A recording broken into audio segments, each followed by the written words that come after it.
I see you found our little hiding spot in the universe.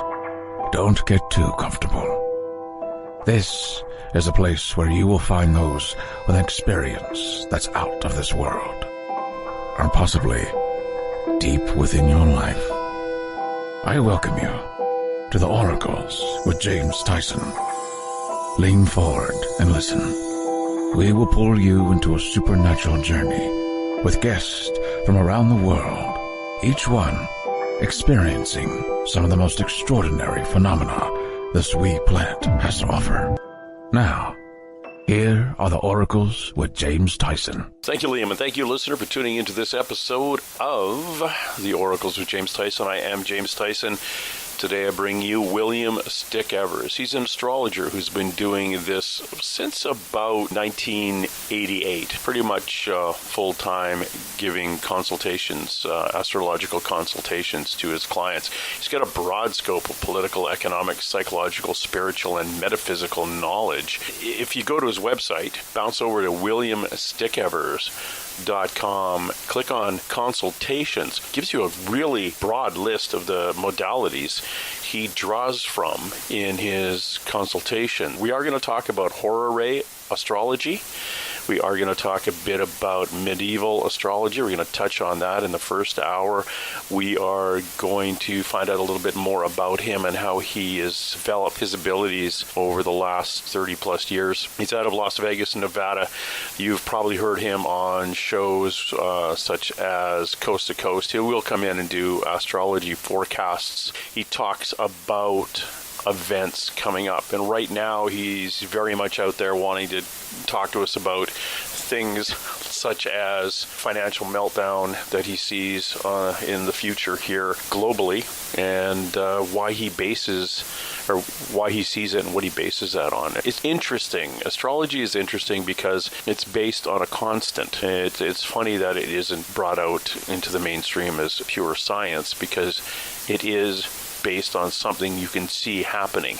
And what I mean by that is, we know when the constellations are going to be in certain points in the sky. We also know when planets will be in the same orbit, or they meet in certain locations. Sometimes they do this, they do it daily. Sometimes they're in a specific spot every 100 years, every 200 years, every 800 years, 1,000 years.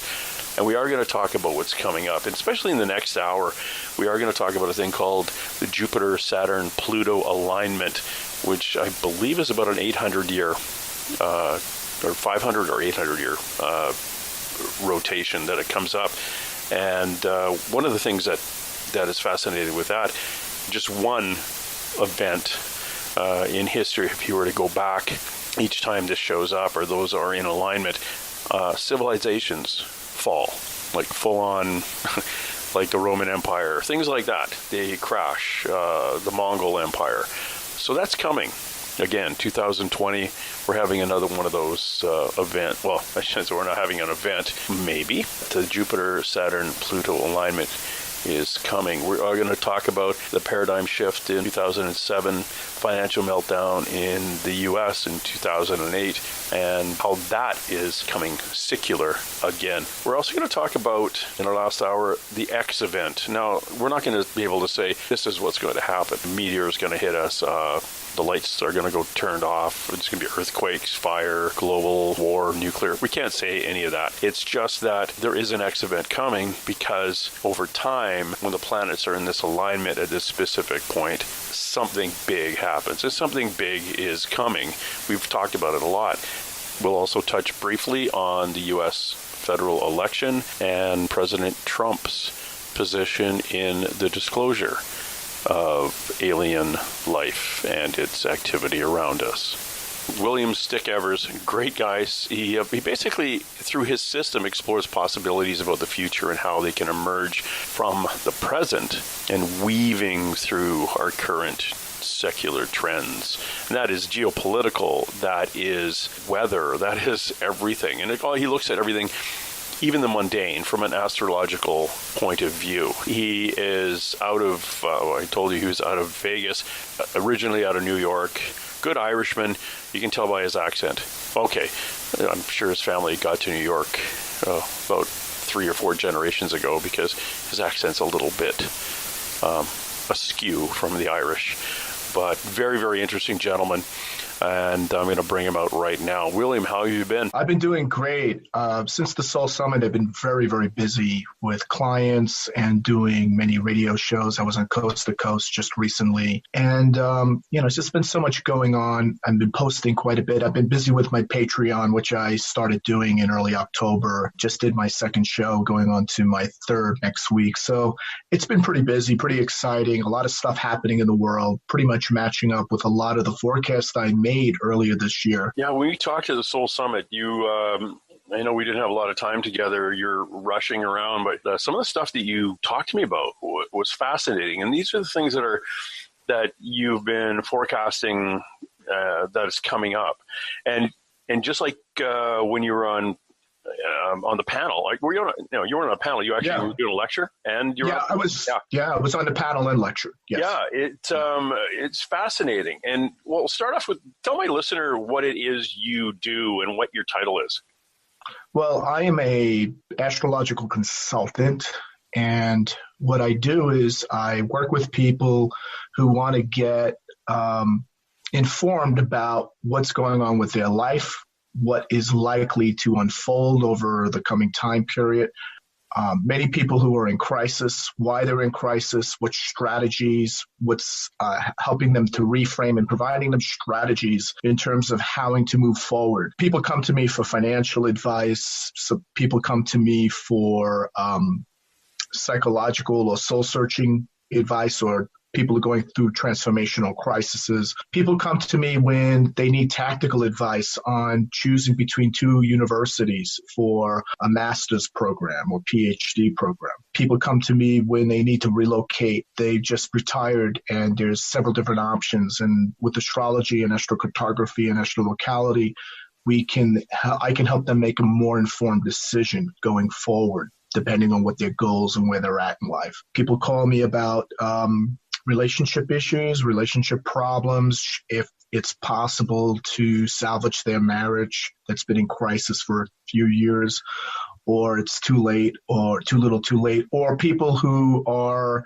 in the process of who've been recently divorced, let's say, and looking to go back out there in the dating world and seeing, helping them set their expectations, their non-negotiables, giving them timing, some strategy in terms of what's appropriate for them, not using 25-year-old criteria for the dating world they left 20 years ago. It varies. It really, my consultations really vary depending on, the business needs, or sometimes my work requires some type of determining when's the best time to start a business or to commence an important project, which is what we call electional astrology. So there's a whole series of different things. It really depends on what the needs of the client and where they're at in their life. Yeah, it's fascinating. I went through a number of your basically what that's the scope of your work and the outline. Psychological astrology, archetypal, and yes. and Jungian astrology, medieval astrology, Horary. You got Horary astrology. These are obviously they're terms that I'm not familiar with, because I can't get them to roll off my tongue. Right. And again, you've been doing this since 1988, so it's been a while. Or actually, in some cases, when you were working with Vera Waltz in Philadelphia. Right. That was from 86, 82. Right. Just with them. So you've been in the gig for forever. These just arrows in your quiver these are things you can reach for when you have a specific challenge, or you have a specific client come to you. You can pull something out of each of these, or do you kind of bring them all together as one modality when you're dealing with somebody? Well, these are just, it's a little bit of both. I certainly didn't start off saying, I'm going to become an archetypal astrologer, and then I'm going to learn financial and geopolitical astrology and mundane astrology. It was sort of an evolution that was based on where I was at, based on my training, the particular teachers that I met along the way. The basis of the astrology I do today is more archetypally driven, which is formally called archetypal synchronistic resonance, which supports the Jungian process of individuation. So everything I do in my astrology is all about supporting individuation, that inborn drive to become a more distinctive, complete, integrated person that reveals in that process their special and individual nature or individual structure against the onrush of the conflicting values and beliefs that they encounter in the world. So the hero's journey, if you will. And so all of these different methods of astrology, horary, electional, etc., are all about different tools and applications to help that person individuate and stay along or stay on track with their individuation process. So you're basically, as you help others, it comes around and it lifts you. It's kind of it's part of your path. As you move forward and grow in who you are, it's fed by all those you help. That's correct. Where you can actually see that happening, where in other jobs you might, you're a carpenter and I built you a chair. Here it is. Oh, it makes you feel good. I'm going to go build another chair. Yes, we grow in our path, but yours seems to be exponential with the amount of positive, I almost said positive vibes, that positive energy you put out. Right. You know what I mean, right? Absolutely. That good energy that goes out and every successful client comes through. It amplifies where you are in your life at this time. Right. And, I sort of push the envelope. That's just the type of guy I am. If I'm also that way when it comes to working out or music and all the other things I have an interest in. I mean, I'm not happy with bench pressing the same weight that I was bench pressing 5 years ago.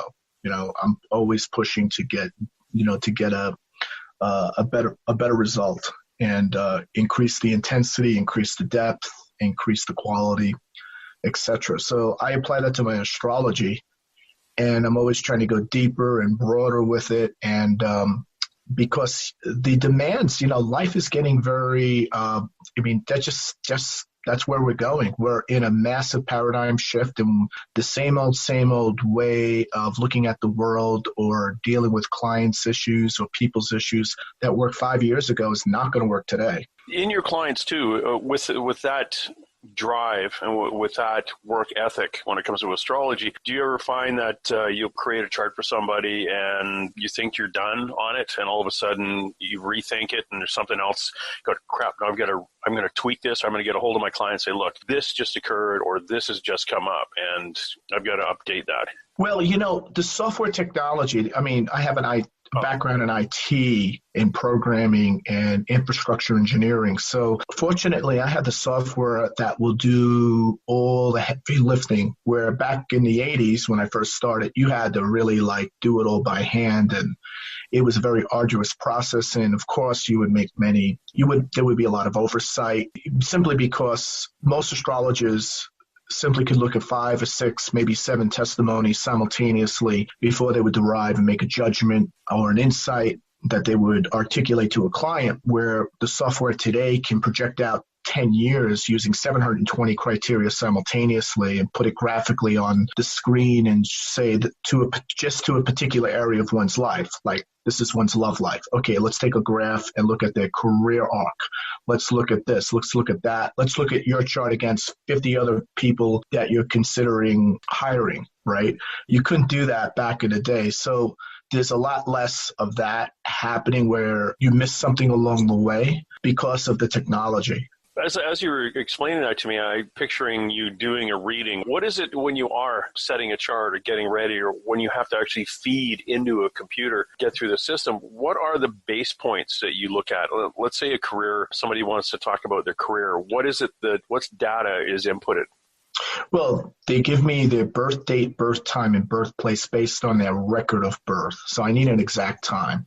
And if they don't, I provide them information depending on what state they were born in to get that birth record so they can provide me that information. Because every 4 minutes makes a dramatic difference in terms of the personality structure and in terms of how the timing, the particular timing in terms of when certain developments will occur in an individual's life. So that's first and foremost. Secondly, I have different software for particular applications. And what I'll do is draw up their chart. It'll create the position of the planets in relation to where they were born. And there's all these different techniques now where we can then project out from there. I'll do an overall black box. So a black box is taking like 720 or more criteria of transits, planetary transits in the sky, making direct aspects to their natal planets in their horoscope, and then projecting them graphically, positive, negative, sort of like their own personal Dow Jones Industrial. And I could go back from the time they were born to present or all the way out to the future and see when periods of crisis, change, transformation, breakthroughs, periods where they're flourishing are occurring. And then I can see where they're at right now relative to the past and relative to the future. It's pulling the data out of the people to move on to attain the goal that they're looking for. Now, you do a lot of your consultation I would say it was going to be basic. There's the birth chart and business astrology, which is very, very common nowadays. A lot of people don't realize how many very large corporations use astrologists to help them quarterly. It is very, very interesting on how many large companies do that. You also do something called a Horary astrological constellation. What is, getting back to the words I'm not familiar with, what is Horary? Horary astrology is a specialized application of astrology that answers questions by using the time of birth of a question rather than the birth of a person. So it's really an ideal tool for consultations in that it is quick, concise, and straight to the point about a specific outcome. That is done through judging the strengths and positions of the aspects of the planets at the time of the Horary question, at the time the Horary question was asked. I can then judge the corresponding events, how the corresponding events here on Earth, and predict an actual outcome. So someone will ask me, the questions vary. Questions like, will I get a raise this year? Will I benefit financially from this partnership? Or can I afford to repay this loan? Should I take it out? Can I afford to pay it if it's granted to me? Who will win the lawsuit? So these are questions that people can ask, and I will provide them an answer, whether it's yes and no, and then if it's no, why it's no. Because if it's yes, it's collect your money and go. But if it's no, we need to find out why it's no. And sometimes it's a conditional no, or it's a conditional yes, meaning, yeah, you could date this person, but you're going to regret it, right? Yeah. Right? Or you could, let's just put it like especially with real estate, you could live here, but it's going to be fraught with problems later on that will not be revealed until months after you've closed the deal. So I've seen that where people just went ahead, they moved. I warned them not to. I said, you could buy this home, you'll be able to get the mortgage, but then they find out they need to put another $50,000 into it because they didn't do the adequate discovery with a house engineer, home engineer. They didn't go through the right process. So you could see that right from the Horary. So most of the time it's very clear, yes, you should be, you should not be. If so, when will I get a new job? And if so, when? We could see that. If the answer is yes, we could say yes. In 6 months' time, you'll get a new job. That's very clear. And Horary's, interestingly enough, are more accurate than natal readings. The natal readings, I score about 80, within the mid 80% accuracy. But with the Horary, it's about somewhere between 90 to 100. It's never 100, but it's certainly in the low 90s. Yeah. In terms of accuracy. Yeah. The Horary readings, they really rely more on the different astrological houses than most of the other stuff. Well, I would say the rules are much more rigorous. So what's interesting is you can have 2 astrologers or 3 astrologers look at a natal chart, and there would be consensus up to a certain point. And then there would be differences in interpretations and emphasis. Mm-hmm. But with Horary, everybody would be in 100% agreement about the testimonies. And they would all be in agreement if the answer was a yes or if the answer was a no. There would be no argument. So that's one thing I like about Horary. There's no fluff. The rules are the rules. We're all in agreement about the rules and how to weigh those rules. Is there anything, any of the other astrological reading or consultation types that are close to that, or are you very, very precise on the information, the data going in? Therefore, better the data coming out, I guess. Better product. Accurate data is key to astrology. It's like without accurate data, we don't really have much to go on. I mean, a lot of astrologists, for instance, made a prediction at Hillary Clinton. I think it was like over 90% of the astrological community made a prediction Hillary Clinton would win in a landslide. And what was interesting about that was there was no birth time. There was no official birth time for Hillary Clinton. So they went ahead, made this prediction. It was very embarrassing for astrology. And it was very clear they ignored Trump's birth data, which we had a very precise time. And it was very clear that Trump was about to change his career. So many people felt, the astrologist said, well, there's no way Trump could win. So that must mean, even though this is the correct birth time, that Trump will lose the election and he'll just retire. He'll fade away. I mean, you could see here how if you don't have the birth time, you really can't make prediction, and it could be quite embarrassing. So the same thing applies when I do financial consultations. I have the birth time of every stock, bond, commodity, bank, every type of financial institution that is affecting your local economy, right? Your personal economy and the national and global economy. That data is necessary. We need the exact time in order to make, very accurate financial and geopolitical predictions from. Yeah, it's fascinating that it's not just human beings that have a birth time. It's items. Nations. What we perceived as inanimate objects, but right. Everything is animate. Everything is animate. Everything is alive. Everything has its own destiny. If it has a chart, if it has an inception moment, destiny is implied in that inception moment that is encapsulated within the horoscope. Whether it's a person, whether it's a chicken, whether it's a nation, right? Whether it's a planet, right? We don't have the chart of the earth. It would be nice. But like everything from a ship to a political concept, such as a constitution of a country, etc. I didn't know that. That's actually really cool to break things down like that, which obviously expands your client base out a lot more. And when people come in and, they want to drill down into, okay, the Constitution was born on this date. At this time, right. Yeah. And so how long is it going to live? Right. And we can answer that question. We could actually say, compared to, I don't have the graph in front of me, but I teach this in my geopolitical course, mundane astrology course, that we have the chart and the history and the timeline of every major civilization, every major empire, when they started, when they ended, and when they peaked. So we could take that data from the past 5,000 years and then compare it to the American Empire and when it started at the time of when the Constitution became effective. And we can project out from there, and we can project out when the U.S.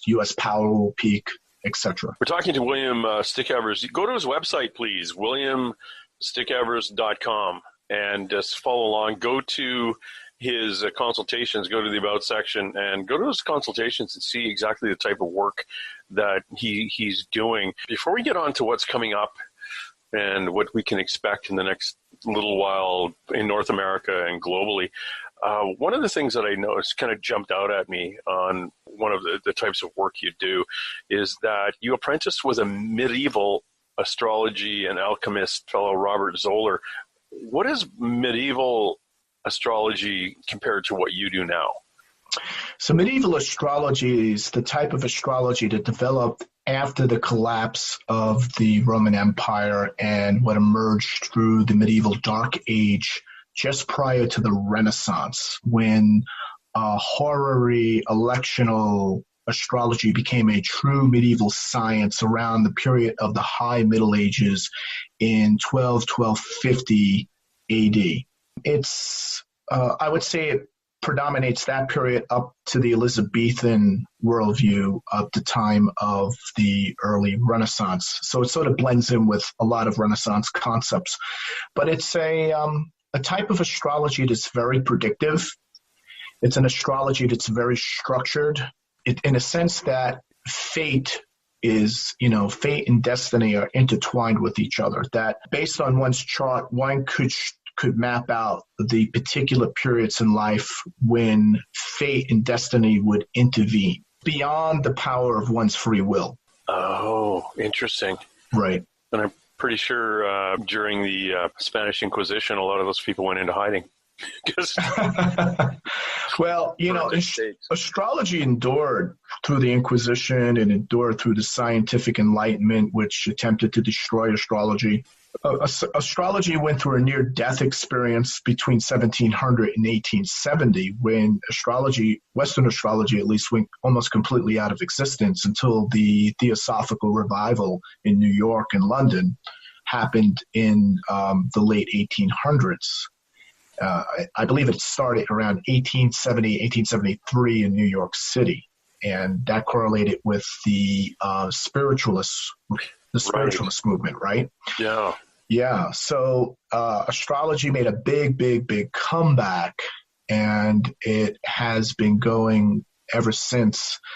And it's become more of a part of the cultural ethos now, especially with the proliferation of horoscopes and magazines, horoscope books, and pop astrology, which really emerged right after the First World War. Just that alone, that medieval kind of connection, that background and understanding of where various astrologies all started from in your quiver, something to reach for, and one of your tools. You have that, and some things that most astrologers don't have. You have the ability to remote view. You're a medium. Right. And you've done UFO research. So you've gone that extra step out where, okay, if this is real, right. I wonder if, and you've actually gone out there and go, oh, yeah, that's real too. Yeah, that's right. That is something that most astrologers kind of either split it down the middle as I will not, like, this is all I do, or that's kind of what I do. But you have quite the toolkit to right. Well, a lot of it has to do with the fact that astrology since 1945 has been operating in a postmodern worldview. And that postmodern worldview is a worldview where we live in a dead, random, mechanistic, postmodern universe where, if it can't be measured or validated by science, it is not real, it's invalid. Academic institutions and science determine what is so and what is not so. So if the government says UFOs don't exist, right, that's the way it is. Obviously, that changed this year, right, when the Navy came out and said UFOs are real and get used to it. So, right, that was the game changer. But, see, one of the things about archetypal astrology, which is something that emerged out of the transpersonal psychology movement that began in 1968 and began to develop in Esalen, California, was what we would call an archetypal cosmology. And archetypal cosmology is one that directly implies that all objective bodies in the universe, from planets to subatomic particles, possess an interior subjective reality. Nature has within and without and consists of external bodies with internal experiences analogous to feelings, ideas, and intentions. So it's basically looking at or suggesting the universe has an inner and outer dimension, and it mirror images of one reality that is both psychic or psyche and cosmos. And when you that type of breakthrough correlates with a lot of what we see in the developments of quantum physics and string theory. And it basically helps establish that synchronicity, right? We know that synchronicity occurs, right? This is an established principle that was discovered, or at least if it wasn't discovered by Jung, I think it was articulated by Jung. I think he is the prime person who stated that synchronicity is as key to the understanding and between the external and external reality, right? And when many astrologers are operating within the modern dichotomy that they're trying to do astrology in a universe that's dead and meaningless, and that somehow there's some physical model that is somehow makes planets that are transiting in the sky have some type of gravitational or some type of, undiscovered mechanism towards relating to how people's behavior changes, or why people go through crises, or how the psychology of one's personality develops, that there's some physical model behind it.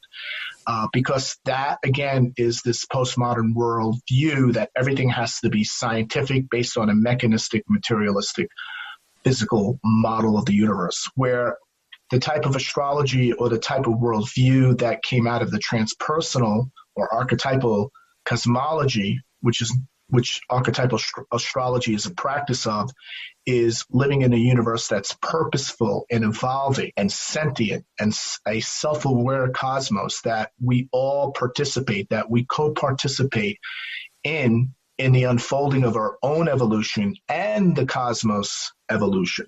That's the difference. This isn't going to be on the test, is it? No. This is I get a lot of resistance from many astrologers who think what I'm just saying now is heresy, although the research has proven this out to be so. And the deeper we go into physics and science, we're seeing this to be so. It's really interesting. The astrology is really open to believing that transits have an impact. Planetary transits have an impact on an individual's life, but they're very skeptical about synchronicity, right? Which you think is a little bit odd, too, because if you're dealing with the transit of planets, it's all synchronized. Correct.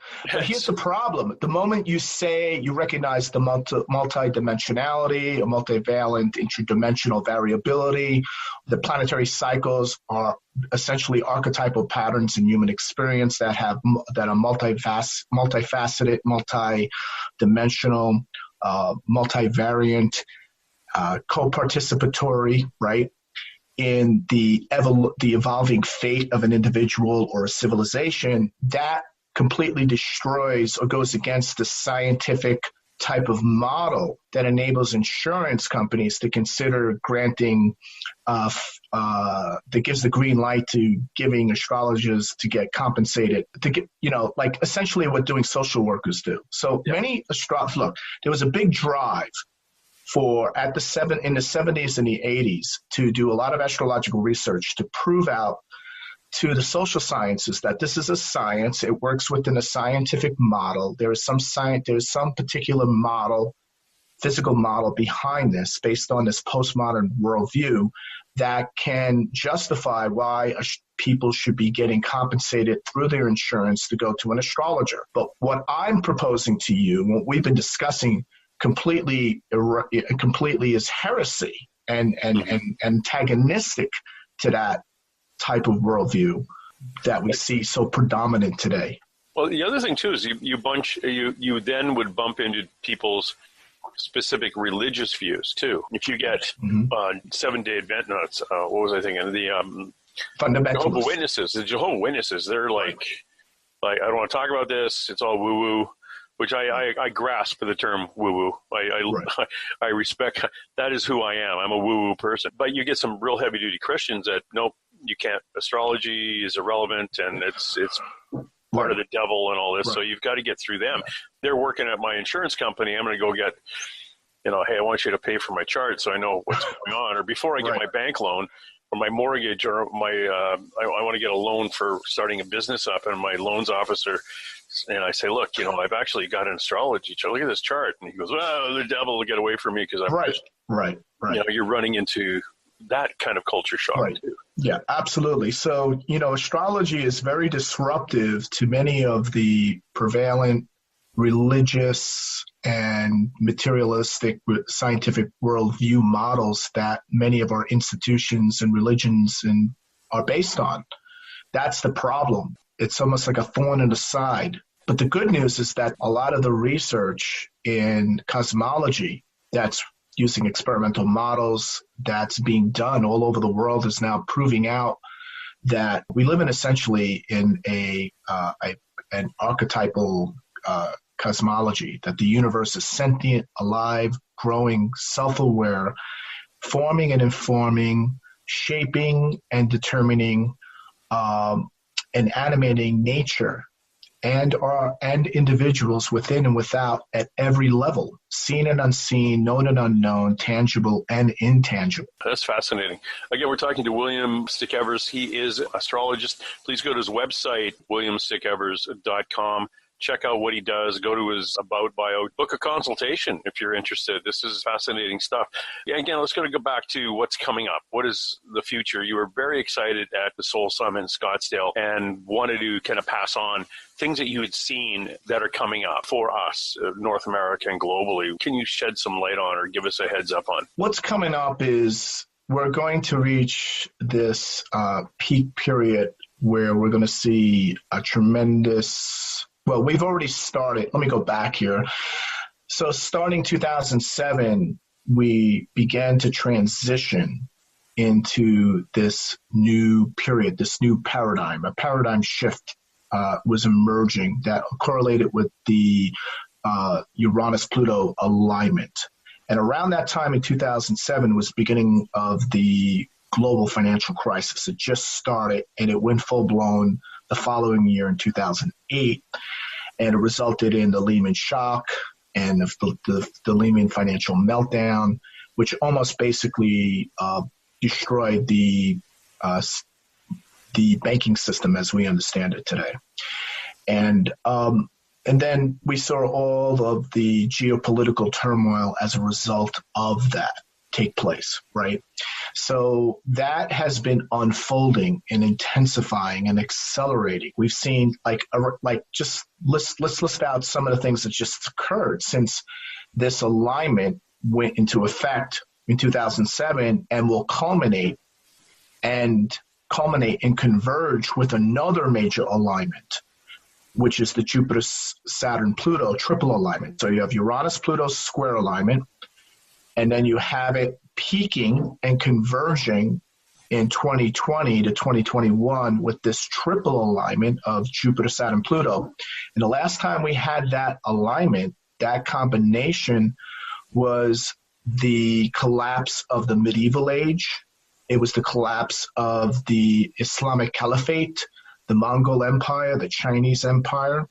We saw a number of major wars break out. We saw the end of the medieval warm age and the emergence of the little ice age that occurred and remained the dominant weather for a good 100 years on the planet. We saw at that time, we also saw the breakup of the Catholic Church. We saw the emergence of the Renaissance and the scientific era. We saw there was a number of things occurring at so many levels simultaneously. And by the way, that's about the time of the Black Death.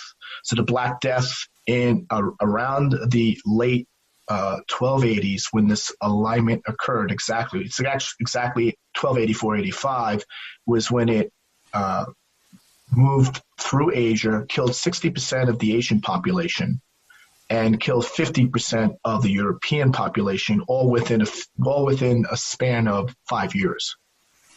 So that's more than any war has ever produced, up to this point. So all of those things happen, and now we're moving into that same alignment now, but with even greater intensity than that period. It's got more people that has to kill. I mean, we've got a cull. It's maybe we have a culling coming, and right. It's coming with a greater intensity because there's more of us. Well, it's not just that. It's coming with greater intensity because there's more at stake. We've created an unsustainable civilization at this point. A fossil fuel-driven, zero-sum financial world where there is not enough resources for everyone on the planet to live like the $100,000 income American citizen. Yeah. That rift between the haves and the have-nots is widening, just flying apart. Right. They're going two different directions at light speed. Right. So, it's a lot of that is coming to a head. So what's happening here is that you're seeing a rift between the have and the have-nots. You're seeing massive economic and wealth inequality, political inequality, emergence of populism happening rampant all throughout the planet. We're also seeing a split between the postmodern worldview and this new emerging worldview, or kairos. During paradigm shifts, there is an emergence or the changing of the gods, if you will. where the way we look at the world and what dominates our thinking is changing. And this is all accelerating and intensifying. It's all coming to a head, and it just seems to correlate with the upcoming general election next year. And that is of interest because people, my listener in Australia will say, well, how's that going to affect me? Or somebody in Ireland, Southern Ireland is going to say, well, it's the U.S. general election. How's that going to affect me? Well, just remember, whatever happens in the U.S. politically, financially, geopolitically is going to impact every nation in a significant way. If the U.S. is doing well, everybody else does better. If the U.S. catches a cold, everyone else goes to pneumonia. If the U.S. is in critical care, it could literally mean the end of their governments as they know it. That people don't realize the impact the U.S. has unless they're very savvy about financial markets and the interbank dependencies.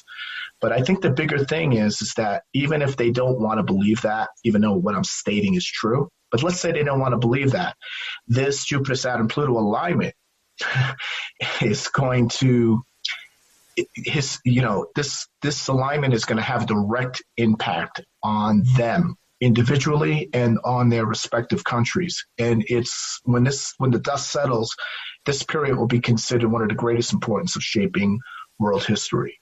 We had talked about a shift coming in 2014 on a podcast I was doing back then, and predicted leaders around the world would be brought into positions of leadership that would bring their countries to the edge. And the U.S. was going to have a leader that would bring the country to the tip of a razor blade that could fall either way. Right. There's nothing anyone could do about it. It was, this person has to be at that place in this time in history for what's coming. You say what you want about your president, but he's got people off the couch who've been sitting on their ass since 1960. Right. Are now paying attention to what's going on. Right. And not only internally, but globally and environmentally.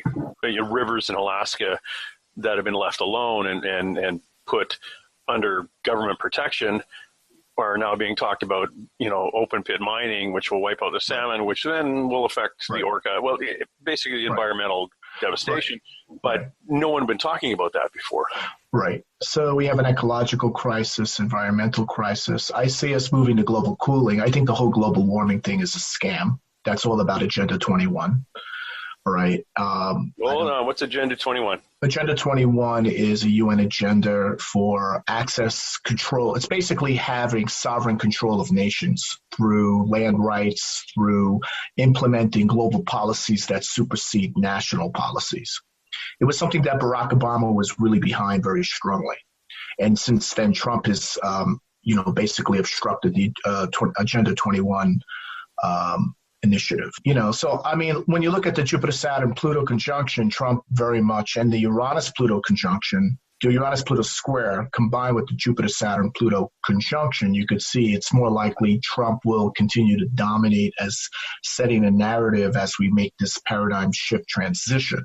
I don't think an Elizabeth Warren, that type of approach, she doesn't seem to resonate with that type of symbolism, at least. Part of what the symbolism means is the philosophical justification for ruthless pursuits and hard and ruthless ambition where the ends justify the means.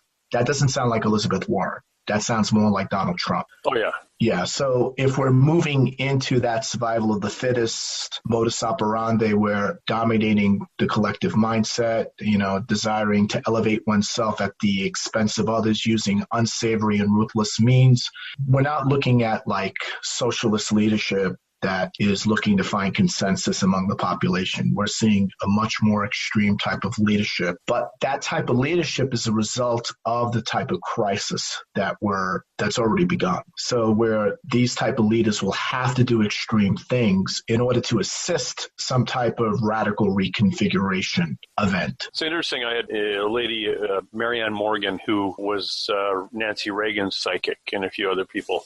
Still international politicians come to her and things like that. She's a very, very interesting lady, and she said, oh, yeah, by the way, Trump's going to win the next election, and he may not make it through the third year, but she says it's something medical. It's nothing. Right. Yeah, and that might be true. I haven't looked at his second term. I just looked up to the end of this term. And I was very clear, even at the Seoul Summit, when people were asking me, is Trump finished? Is he going to drop out? Is he going to be impeached? There's nothing astrologically indicating that. In fact, I think Trump is going to get stronger as we get into 2020. And that will correlate with the crisis. He has a chart for being a president or leading a particular industry when it's in a period of crisis and transition. You saw that with real estate. You saw that with the television, right? You saw that with TV when there was a paradigm shift in TV from the type of TV we grew up with in the 80s to the reality TV show where he dominated for 10 years. We saw that in the industry where he was in prior with the real estate, although he's still in real estate. But, he was in that particular period. So he represents his chart. He brings with him a certain type of energy that intensifies and accelerates whatever crisis one is in. Right, whatever that industry or whatever that nation or entity is in, it's going to come out full force. Yeah, it's fascinating to look back in what we said about whoever this leader was going to be back in 2014. And after the 2017 election, talking to my friends a couple of days after the election, they're walking around dumbfounded, like, how the hell did he win? Right. And they'd say it out loud at their office. And one of their buddies who had been friends for 20 years said, well, I voted for him. Why didn't you? And they both look at each other like they're both from different planets because they don't understand that each person has their own path and yes, that person, you're symbiotic with this person all of your life. But in that one incident, the guy voted for Trump and says, how could you not vote for Trump? And the other people are looking at him like, what are you, from Mars? And the guy who votes for Trump is going, no, you're nuts. And it is so ingrained. But they had to. Those people had to. That was the path that they're on. They had to vote for him to get him where he is because he had to be where he is as a result of where our planet is going. Right. And for me, and I do it every day. I look at I flip on the news and we're in Canada. We look at him and go, what a buffoon. He's lying, aren't you? Kate, look, he's lying. And people are standing there going, no, he's not lying. You're lying. And it's like, okay, I don't understand how you can think that. But I kind of laugh at my own self because, I do understand why you can think that because you have to. It is that time in our history where these people have to be supporting that person because that person is needed to be in a position. Right. I agree with that. Yeah. And so, this gets down to, so what's happening here is we have these two major alignments, the Uranus-Pluto. Just to give you an idea, I didn't really explain the Uranus-Pluto as well as I could have. The last time we had a Uranus-Pluto alignment that started in 2007 and will peak in 2022 was the 1960s, from 62 to 73. That's a time of the Vietnam War. We had the Vietnam War, but more importantly, we had the countercultural revolution, sexual emancipation revolution. We had the space race. We had the microprocessor revolution. We had the revolution in music with Beatlemania and all of the emergence of rock and roll or rock music. Mm-hmm. We saw the artistic revolution. We saw the sexual revolution. We saw women's rights, gay rights revolution.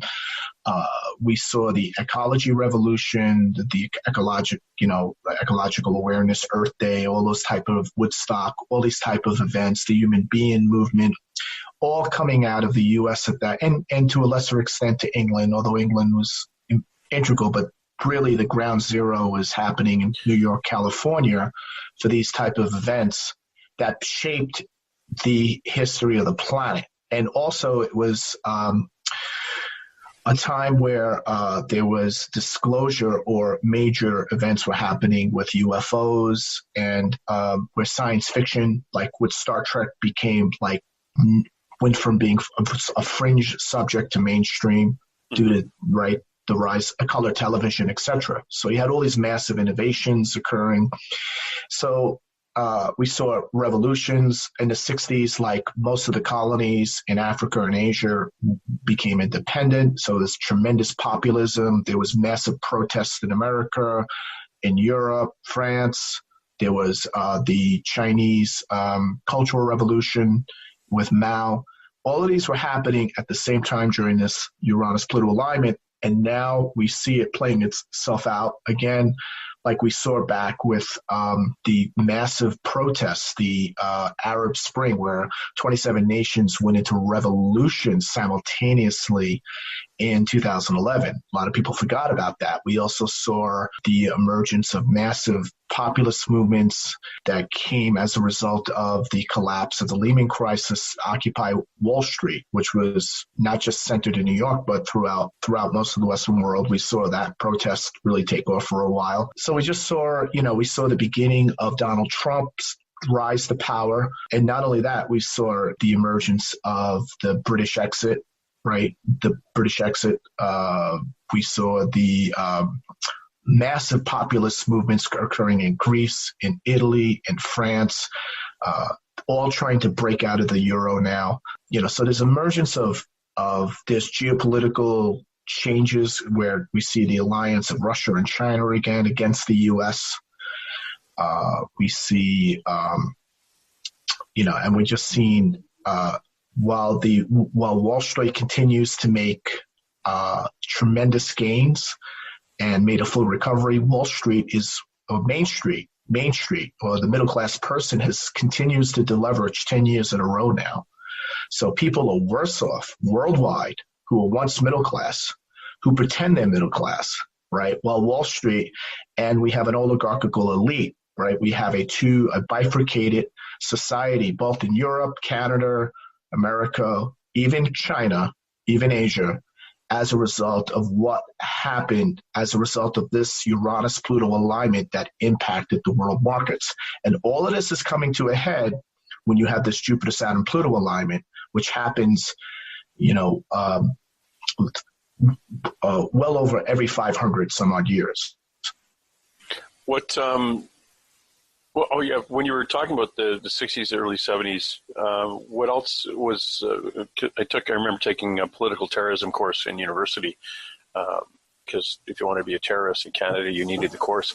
But, but what we found was, wasn't really referred to as domestic terrorism back then, but the terrorist groups that occurred around the world through the U.S. From Patty Hearst's group out in California, right, to groups in Chicago and Florida, doing bank robberies and shootings and all sorts of and bombings, and over in Europe, with the Weathermen and things like that.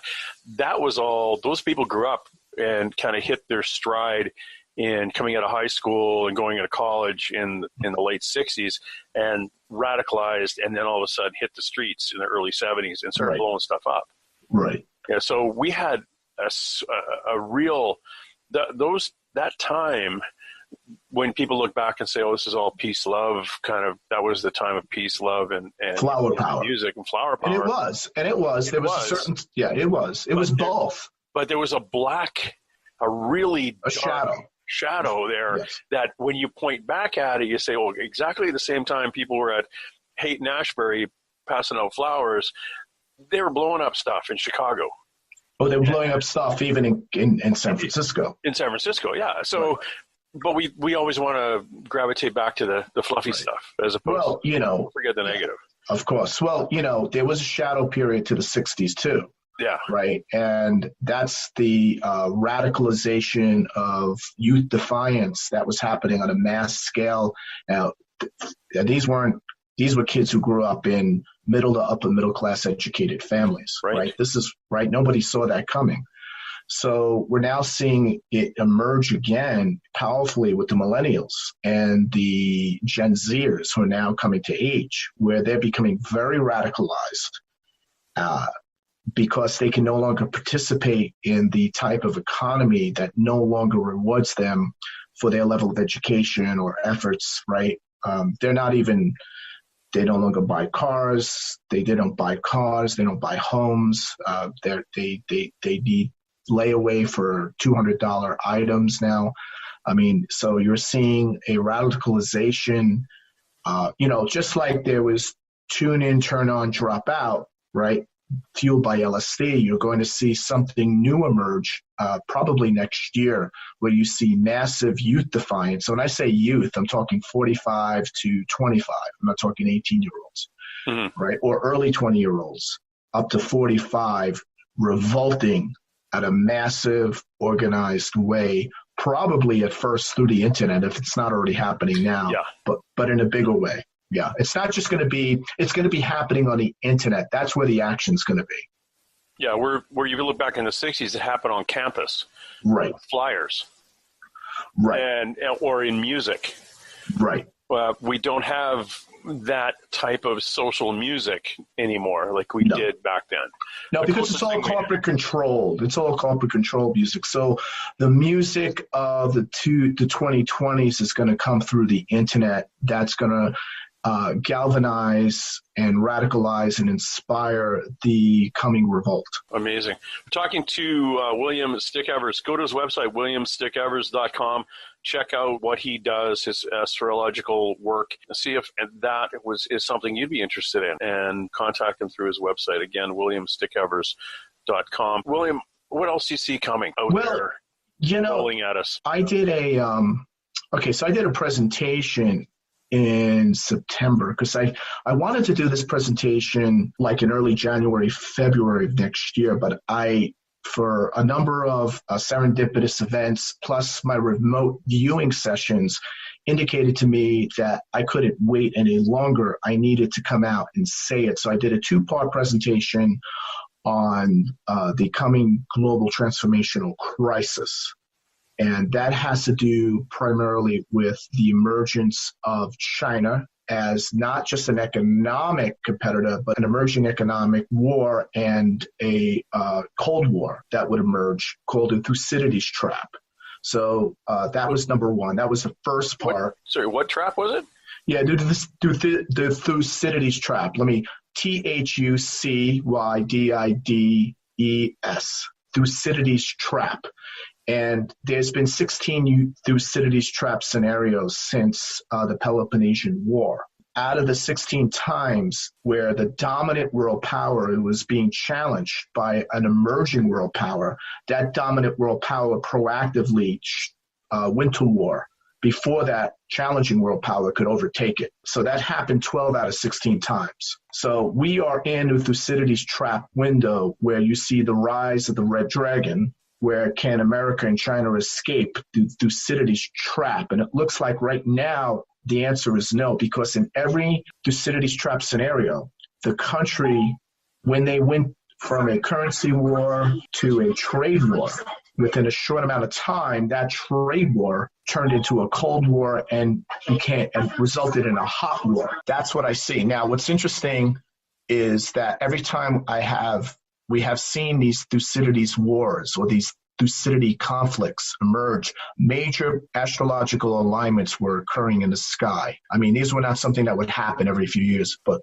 events or alignments that would occur every several hundred years. And now we have this massive triple planetary alignment that's occurring right now as we have a trade war that has escalated into a Cold War, that has escalated into a full economic conflict that is likely to go at this point into a shooting war of some type. I mean, the potential is there. We cannot play it down and ignore it and extend and pretend. On top of that, I also saw that a coming global crash and financial reset, right, where just prior to these Thucydides wars, every time there was a Thucydides war, the world at that time was on the verge of a financial reset, and where they reassessed, the financial system collapsed, markets collapsed, and they had to determine, the new, repaid currencies. It was a real messy affair. The last time we had a global financial reset was in 1933, when they closed all the banks worldwide for several weeks. In the United States, it was up to 10 days. They closed all the banks. They reset. They wrote off all the debt. They repegged the price of gold, and they confiscated money out of your checking and savings accounts, and then they reopened the banks. That was in 1933 in March. That also happened in Europe. That happened in Asia. So that was a global financial reset. And then what do we have a few years later, 7 years later? No, actually less. 6 years later, we had what? Second World War emerged. Second World War. So these are the last Thucydides war we fought was World War II. The one prior to that, World War I. The one prior to that, the Napoleonic War and the War of 1812 with England. So I can go back every time we see there's an economic crisis, we see an emerging world power, we see a dominant world power, and we see the dominant world power say, I'm not waiting around for this guy to take me out.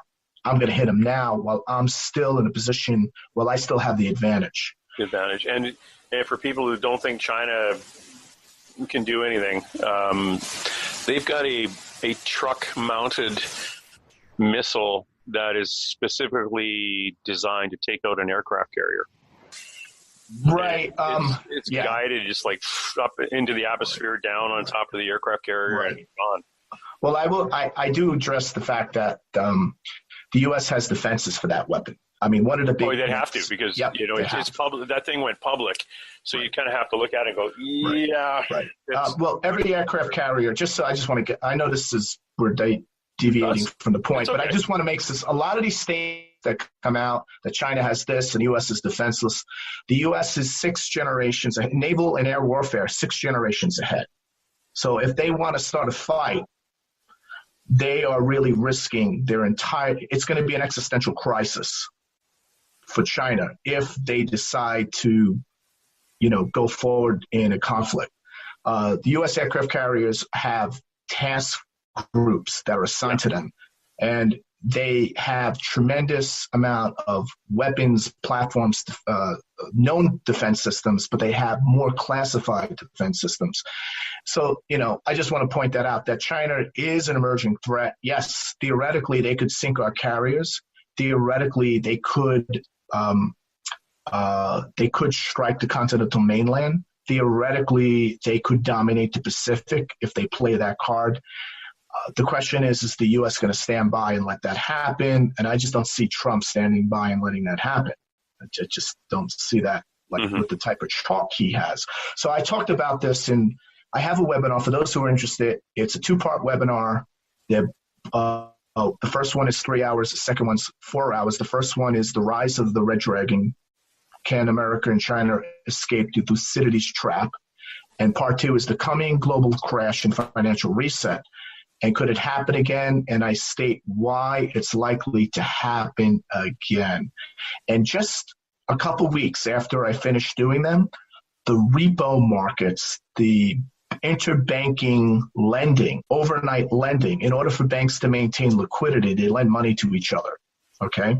I won't go into the minutiae of it, but when banks are not willing to lend to each other, then it leads to a liquidity crisis. And the last time we saw that type of repo market intervention by the Federal Reserve was about a month before the Lehman crisis broke out in September 2008. So it was like in late August, early September, we saw the repo markets have liquidity problems. The Fed intervened. They said, everything is fine, nothing to see here, move on. And then boom, a big bank went under.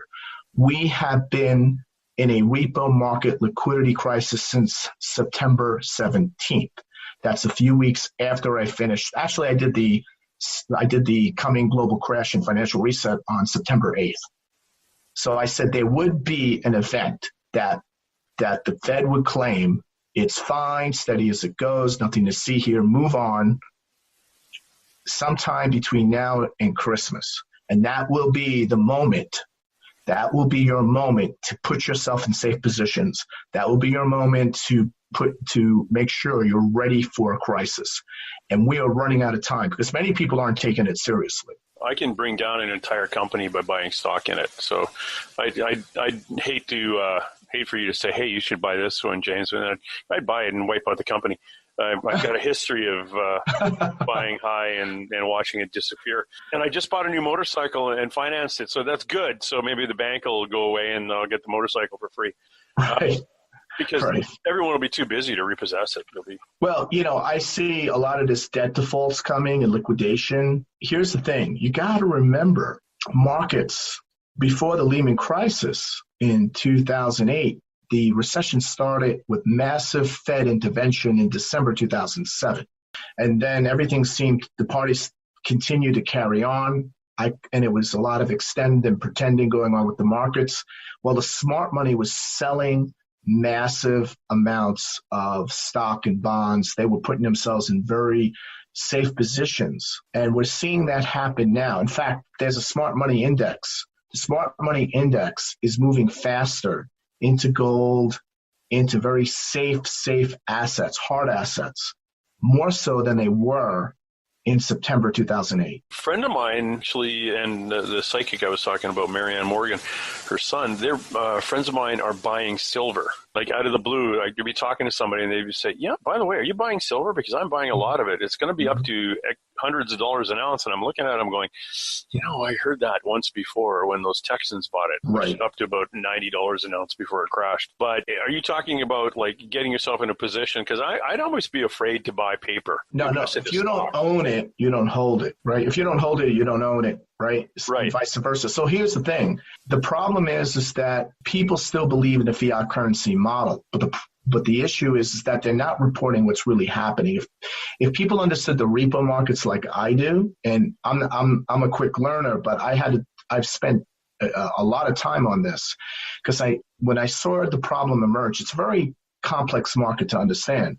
But without going into it, I'm realizing if you have substantial assets in banks or you're doing your business through banking, like most of us are, and you had any idea about what's really happening at the deepest level of the market itself, of that particular niche market that's integral for banks in order to operate for their actual operations, you would be pulling all your money out right now. You wouldn't waste. You wouldn't wait.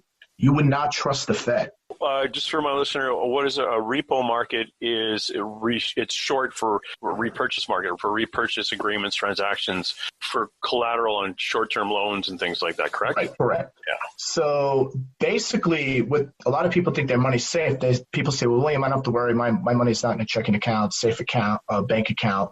It's in a money market account. Where do you think the banks are accessing? They're accessing your money in your money market instrument or account, and they're using that money to swap and lend and buy with other banks in order to remain liquid. So it's the money market that allows them to remain liquid or to be used as collateral with short-term lenders. I kind of have to defer to people like you who study stuff like this, because it's above my pay grade when it's beyond my, I was going to say checkbook, but I don't have one of those anymore.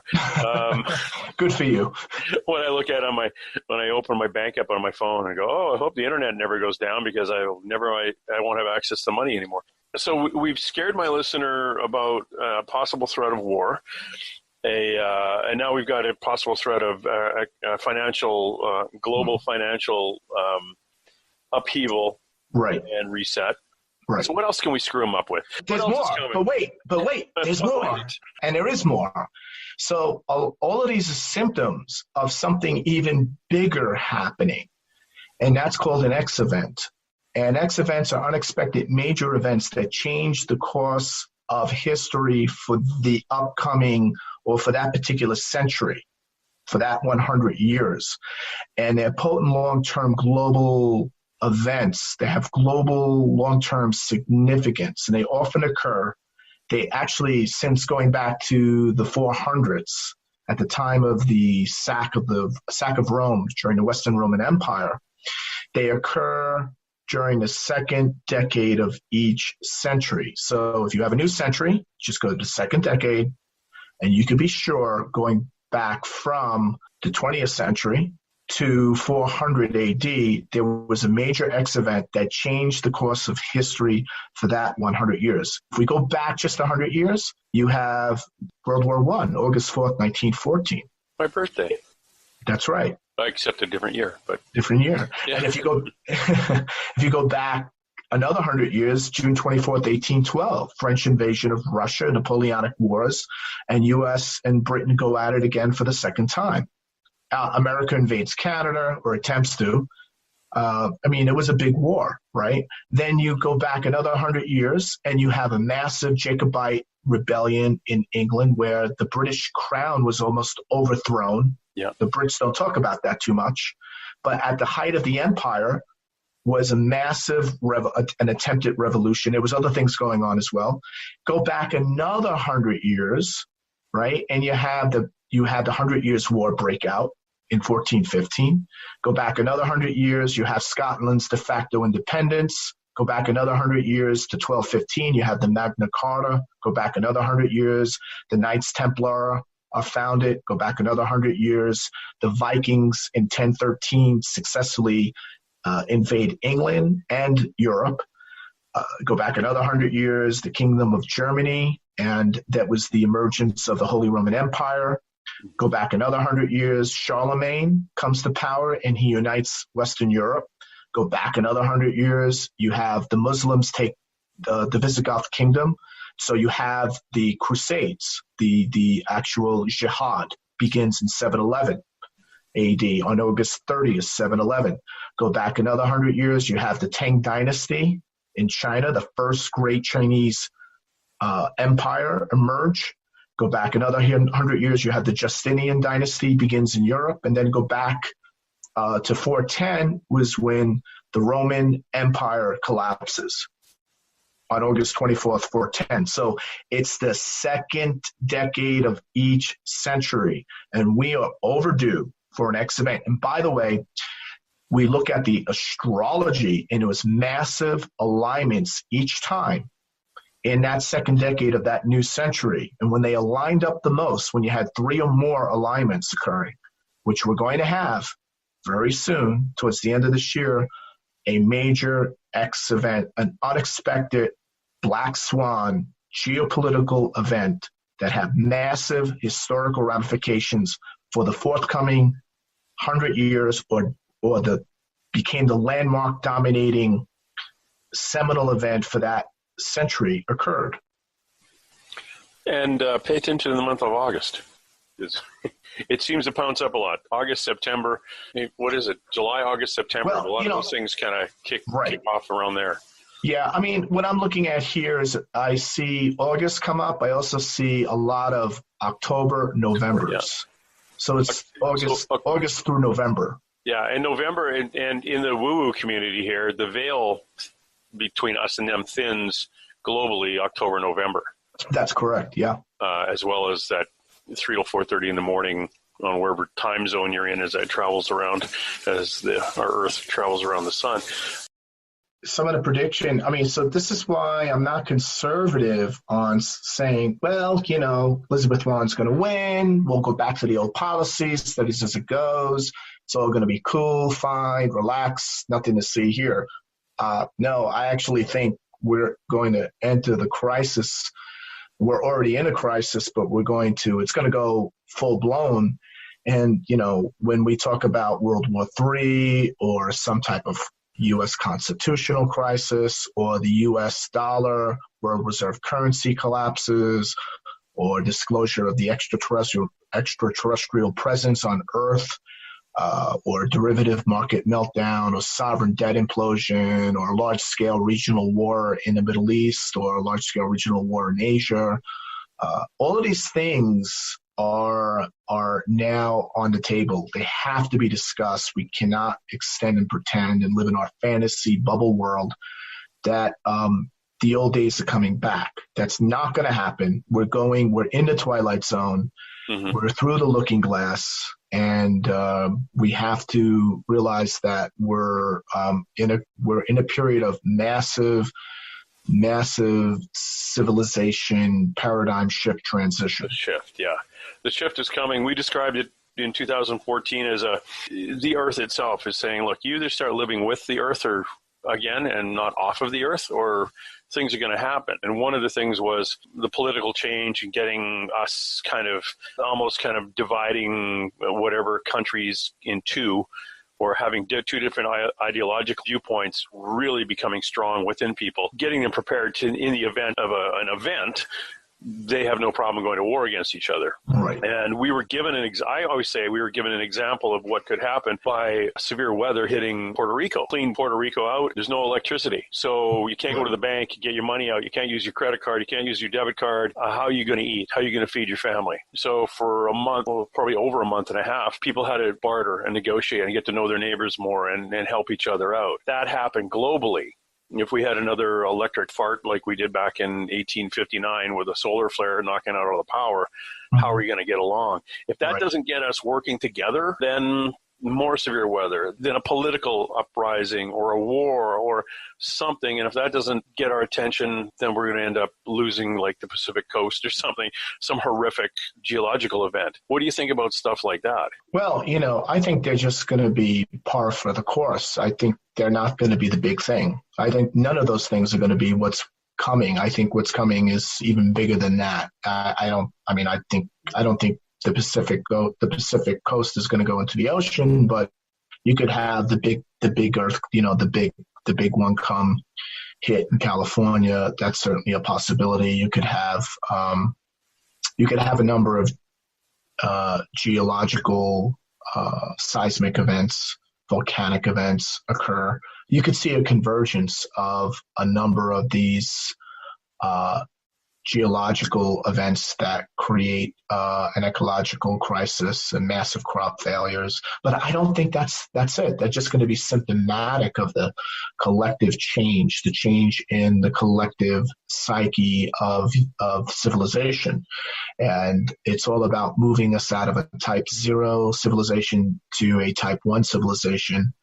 And that's going to require a massive paradigm shift and away from the current worldview and the current model of economics and fractional reserve lending and central banking, fiat currency system that we have, or the type of government that we have where, so we're going to see major changes at the social and institutional levels that we would never think is possible. I believe a lot of these social institutions and financial institutions, especially the pension funds, are going to collapse, most of them.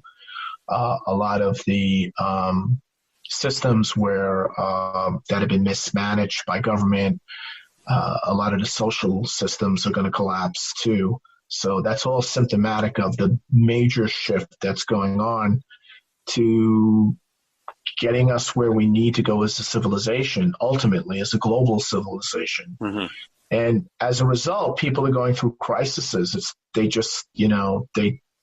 50 years old and they're lost in terms of what to do next with their life, or they're 40 years old and they realize they're still renting and will never, ever be able to buy a home. Or they're 20 years old and realizing, or 22, and they realize what they graduated and are $100,000 in debt for is they could never get a job. That there's just no jobs out there for what their interest or what they're educated in. So they're all crises in different ways on top of these bigger crises, all converging. And I think that's what 2020 is the collapse of the plausible cognitive dissonance. That's even happening in the metaphysical community. There's a lot of people at Soul Summit, a lot of good people, but some of them said, William, I'm just not going to buy that statement. I think the Democrats are going to win by a landslide, and we're going to go back to the Obama policies, and it's going to be kumbaya because I'm meditating on it every day. And maybe they're right, but I don't think they're going to be. I think we all know we got to go through this. We have to go through the breakdown before we have the breakthrough. It's always been a fight. It's never been easy. I've got a lot of love for people who say, I meditated on it, so it's gonna be true. Well, you've really got to step back from your ego, people. It's like, it's not all about you. Globally, we could do something, but as an individual, your meditation about one subject most likely isn't going to change it. But if you can get a million other people to do it, you got a better chance at it. Right. What do you think about when we talk about another hot war and looking back at what has been now documented on what had happened even in Vietnam, going from World War II with the Foo Fighters to Vietnam with full-on UFO interdiction with aircraft and things that were getting a little too close to China, which could have expanded the Vietnam War into a greater war with China. Having ET interference, keeping us from a nuclear confrontation and just keep it down to your basic regular weapons. You think? No, I think the U.S. is dealing with one particular hostile alien group, and that could also be what the X event's about. I believe the U.S. could sufficiently defeat China in a war or Russia in a very short and intense conflict. I think the U.S. will continue to dominate between now and 2030 in that arena. I think based on these type of transits, we're looking. So look, it's either going to be China and Russia decide to roll the dice and engage in a geopolitical power struggle with the U.S. that goes from cold to hot very quickly. Yeah. And that's already in progress. That's already happening to some degree. Whether it goes full hot and they decide to take Taiwan and the Russians decide to take back the Baltic states and go into Eastern Europe remains to be seen. I think if they take that risk, they have everything to lose. So that's the first thing. But I think the bigger thing has to do more with a hostile extraterrestrial group that the U.S. has been developing weapon systems specifically for in an ongoing, low-grade, but ongoing conflict that's been going on since the late 40s. Is that the reptilians? I don't know which group they are called. I believe they're called the cryptoids or something like that. During the Reagan, the CIA briefed Reagan, and they went into that transcript. You can look up that transcript of that briefing, and they talk about a particular hostile, known hostile, unknown hostile, and known friendlies, unknown friendlies. I mean, so they put them in different categories, but there's quite a bit of discussion about this, and that they're a major, major problem for the U.S. military. Now, I had a brief conversation with Bob Lazar, who is reverse engineering, or had claimed you worked at S4, right? Reverse engineering stuff, right. And that they're flying the stuff that they've captured. There was nine spaceships. One of the ones he was specifically working on was found in an archaeological dig and could be as old as 10,000 years.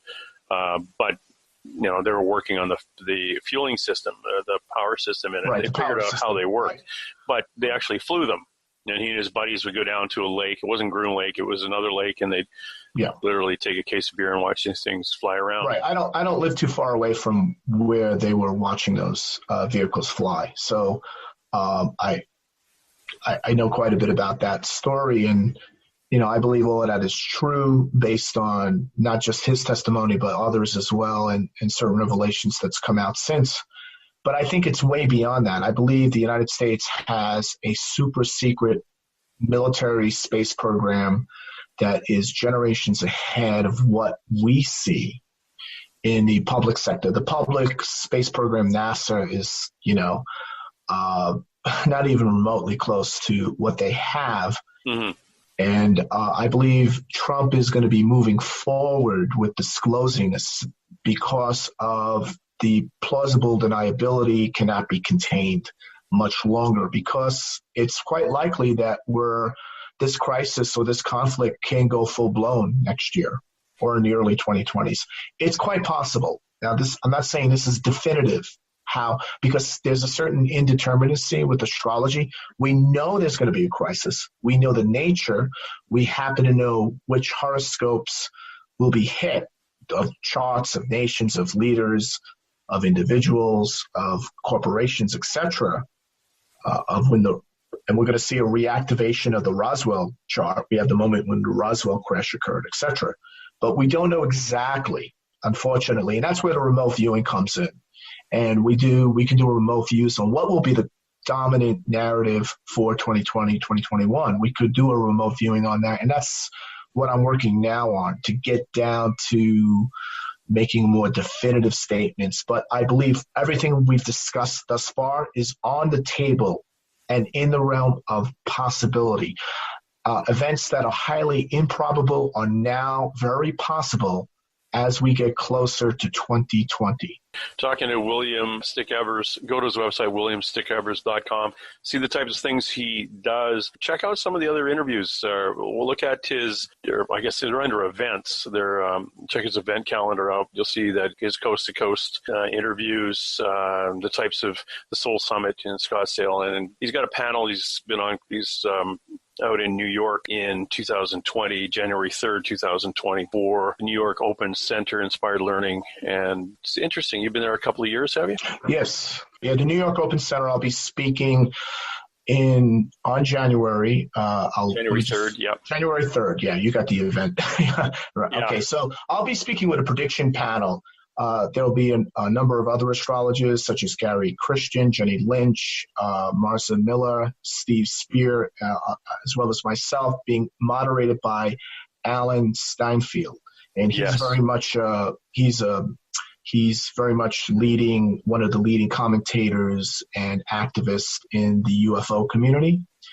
Yeah. And he'll be leading that. And he's most of the predictions that the panel made from last year has come to pass, and so the Open Center is now going to allow it to be streamed. Oh, interesting. Excellent. Right, so you can get that through New Realities. If you look up Alan Steinfeld and New Realities, you'll be able to get access to that streaming of that event. Alan Steinfeld, New Realities, and the streaming of the event on January 3rd. That's fascinating. And before I let you go, we've touched on a few things. I like the remote viewing. I love remote viewing, and to talk to you for hours on that. But I want to jump into your UFO research and what you've done and kind of the things that you've bumped into and how maybe it has changed the way you look at not only the planet, but the universe. Yeah, I mean, basically, the real issue with the UFO and ET disclosure has to do with the deep state. A lot of people can't get past that. The big problem for most people is not the fact that they might be here and that they're in our airspace and probably or maybe abducting people. The big issue is there is an infrastructure, there's an military intelligence infrastructure in place to keep this all secret and suppressed and to enforce secrecy. That goes back to the Truman administration. So a lot of people just want to believe our government is, there's full visibility, and they don't want to believe that there's another aspect of government that is actually bigger and hidden from what they grew up to believe based on their 8th grade civics class. So part of the research I did with ET disclosure had to do with the workings, the inception of the National Security Act, National Security Administration in 1951, which was secret until not known even to Congress until the late 60s, and understanding the nature of the secrecy first and the clandestine nature of government and its policies of denial, lies, and deception as part of policy before I could get into really understanding about the UFO issue in itself and the threat it imposed on the U.S. military. I think that's what I see in a lot of the new media coming out, where specifically with the Tic Tac incidents and the Nimitz battle group, oh my God, is there something out there that has a better capability than us, therefore posing a danger, something that could fly through our battle group that quickly, go underwater, travel at that speed, pop out again. What is this thing, and who's running it, and is it a threat to us? Okay, that's a legit question, but they don't seem to be negatively interacting with us people at this time. Well, there's conflicting evidence. So a majority of what you just said is true, but there is enough evidence, which is what I put into my, I believe it's 5 hours. It's a 5-hour webinar on the astrology of ET disclosure in the Trump era. So this is, Trump knows a lot more about what's going on, and he's forcing the issue. He's forcing the deep state's hand. Who is the deep state? The deep state is an organization of powerful assets deep within the military-industrial complex and intelligence community that works with private companies, private institutions, that has its own shadow banking system, its own space program, its own military, and is not operating under any constitutional umbrella. It's not operating within a constitutional law, and supersedes any type of that's even supersedes Congress or the president. And that's only in the United States. No, it is. Well, I'm talking about the deep state in the United States. That one I can easily prove out. But we know there's a deep state operative now in Britain. We see a deep state operating within the European Union. The whole shadow banking system. So the question is how deep are they with other nations? And I think it's quite deep. And I think that they have an agenda that is not necessarily American or principled in any way for the continuation of the society as we've come to, the continuation of democracy, right? They want more centralization of control, command and control of resources. They certainly want a one world government with the front of having nationalized trading states. So nation states would just be basically trading fronts. So is it bad to have a one world government? Well, I think if that's what people want, I think they should vote for that. I think they need to know that's what they're going into. That's what they're working for. That's what they're educating their kids. That's the world they are participating in. A lot of people have no clue of this, right? And they are participating in sending their tax money to a government that doesn't represent them, and that takes and uses that money and puts it into a shadow banking system that is building a completely different civilization. That it's not a civilization based on constitutional law, Bill of Rights, all those principles that founded this country at all. The global financial reset, the end of 2020, 2021 is part of what, could be part of what this Big X event's about. And when that happens, they're going to go back to a gold standard, and they're going to write off all the debt, but they're going to write off 60% to 80% of the debt. And when they write that off, they're going to repeg the price of gold will go up to somewhere between 10 to 20,000 per ounce.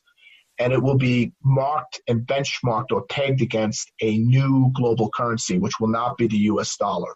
And at which point you will move up to just outside of Sacramento, California, at a nice little place with a creek, and get yourself a gold pan and start going. I need that gold. Yeah, it's coming. It's going to be tumultuous. Canada, the Canadian domestic market is going to get hit very hard. Real estate's going to take maybe a worse hit. I think a worse hit than 2008, 2009. Well, I could tell you, we could live with that here. I bought a place for $222,000 just outside of Vancouver, British Columbia in 1998, and a developer gave me $2.3 million for it last year. Wow. To build 6 townhouses and sell them for $1 million each on a lot. A 66 by 130 lot. And we were saying earlier that, people now are realizing they won't be able to afford to buy a house. Right. My daughters are looking at me going, okay, so a condo is $800,000 or a townhouse is $1 million in our neighborhood or $1 million plus. Where am I going to work where I can afford to buy a place like that? Right. Absolutely. So we're going to see a lot of this bubble economy begin to collapse worldwide. We're already seeing it now. The place we're really going to see it is in Europe and in China. Yeah. They're going to get hit hardest. North America will get hit hard, but not as hard as those 2 other continents. Australia as well. The Australian economy is really strapped, and their home prices are going to collapse. My country's, it's commodities and minerals and lumber. We are also shipping you guys aluminum until Trump said we were a threat to your country. Sorry about that. I didn't mean to threaten anybody by sending you old beer cans. Right. We've been talking to William Stickevers. Please go to williamstickevers.com. He is everything, actually. Everything there is to do about astrological work, astrology, charting. Just look up what he does on the About section here on his website. Again, William Stickevers. That's Stickevers. EVERS, WilliamStickevers.com.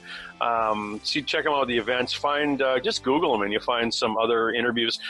He's mentioned a couple of times on the show tonight some of his webinars that he's put together. He's one I wrote down here, ET Disclosure, and during the Trump era, and a couple other ones are really interesting. The Rise of the Red Dragon and a coming global crash and financial reset. So some of those things, if you want to scare the heck out of yourself for some late night viewing, check those things out. And then buy some big locks for your door. And go to the bank and buy silver and gold and put it under your mattress. That's right. Or crypto. Get some Bitcoin. Bitcoin. Bitcoin. Nice. Yes. What happens if... I was going to say, what happens if the internet crashes and we're out of Bitcoin? Or we're going to have bigger problems if the internet crashes.